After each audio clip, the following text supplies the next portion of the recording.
Hello বন্ধুরা, এটা হচ্ছে আমাদের বাড়ির একমাত্র মেয়ে, ঠিক আছে? তো ওর জন্য ওর বাবা প্যান্ট অর্ডার করেছে, ছোট ছোট যে জাঙ্গিয়া প্যান্টগুলো হয় মেয়েদের, সেগুলো অর্ডার করেছে। তো আসো তোমাদেরকে দেখাই ওর বাবা ঠিক কি প্যান্ট অর্ডার করেছে। সুন্দর সুন্দর কিন্তু প্যান্টগুলো, এই দেখুন 12টা প্যান্টের অফার পেয়েছে। এই যে প্যান্ট, এই যে এইগুলো হচ্ছে প্যান্টের সাইজ, দেখে বুঝতে পারছেন তো? একটা কি খুলে দেখাবো আপনাদের? দাঁড়ান, আপনাদের একটা খুলে দেখাই প্যান্ট।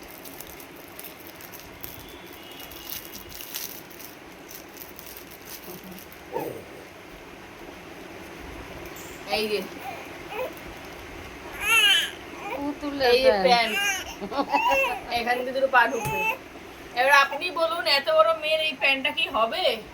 যদি হয় একটু কমেন্টে একটু জানাবেন, ঠিক আছে আমাদেরকে। আর ওর বাবাকে একটু বলবেন যে মেয়ের সাইজগুলো একটু যেন চিন্তা করে। মেয়ে বড় হয়েছে 3 মাস।